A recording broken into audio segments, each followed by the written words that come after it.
শিক্ষা সংক্রান্ত গুরুত্বপূর্ণ আপডেট পেতে অবশ্যই চ্যানেলটিকে সাবস্ক্রাইব করুন। পাশে থাকা বেল আইকনটিতে অবশ্যই ক্লিক করুন। নমস্কার, আমি শুভেন্দু। আমার ছোট্ট চ্যানেলে আপনাকে স্বাগত।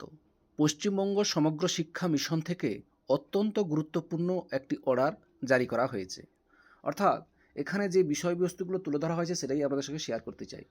পশ্চিমবঙ্গ স্কুল শিক্ষা দপ্তরের উদ্যোগে এই বছরও প্রথম থেকে দ্বাদশ শ্রেণীর সমস্ত ছাত্রছাত্রীদের জন্য আয়োজিত হতে চলেছে বিশেষ সামার প্রজেক্ট। ছুটির আমেজে পড়াশোনাকে আরও আনন্দদায়ক করে তুলতে এই উদ্যোগের মূল লক্ষ্য। এই প্রজেক্টের মূল বিষয়গুলো এক নজরে দেখে নেওয়া যাক। প্রথম শ্রেণী থেকে দ্বাদশ শ্রেণীর সমস্ত ছাত্রছাত্রীদের জন্য এই প্রকল্প বাধ্যতামূলক। প্রথম এবং দ্বিতীয় শ্রেণীর জন্য কি থাকছে? এদের জন্য থাকছে মূলত আঁকা ও রঙের কাজ। চারপাশের প্রকৃতি বা পাঠ্য বইয়ের সহজ বিষয় থেকে তারা প্রজেক্ট বেছে নিতে পারবেন। তৃতীয় এবং চতুর্থ শ্রেণীর জন্য কী থাকছে? নিজের পরিবার, বন্ধু, পোষা প্রাণী বা স্কুলে নিয়ে ছোট অনুচ্ছেদ বা গল্প লেখা। এই কাজগুলো পরবর্তীতে বিল্ডিং মেলার প্রদর্শন করা হবে। পঞ্চম ষষ্ঠ শ্রেণীর জন্য কী থাকছে? প্রকৃতির সাথে একাত্ম হওয়া বা নিজের চারপাশকে জানা, থিমের উপর ভিত্তি করে হাতে কলমে কাজ ও পর্যবেক্ষণ। সপ্তম অষ্টম শ্রেণীর জন্য কী থাকছে?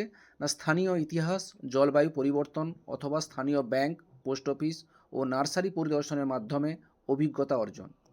নবম দশম শ্রেণীর জন্য থাকছে উচ্চতর শ্রেণীর ছাত্রছাত্রীদের জন্য থাকছে স্থানীয় কলেজ, হাসপাতাল, শিল্পকেন্দ্র বা কুটির শিল্প পরিদর্শন এবং সমাজ সেবামূলক কাজের সুযোগ। সময়টা কি? না স্কুল থেকে প্রজেক্ট দেওয়ার পর ছাত্রছাত্রীরা 10 থেকে 15 দিন সময় পাবে এটি সম্পূর্ণ করার জন্য।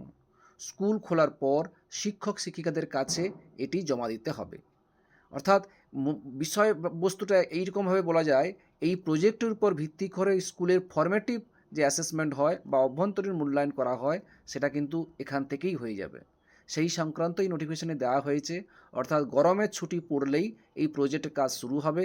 আর এই প্রজেক্ট তখনই বলে দেওয়া হবে ছাত্রছাত্রীদেরকে গরমের ছুটির সময়। যাই হোক, আপডেটটি আপনাদের সঙ্গে শেয়ার করলাম। ভিডিওটি দেখার জন্য অসংখ্য ধন্যবাদ।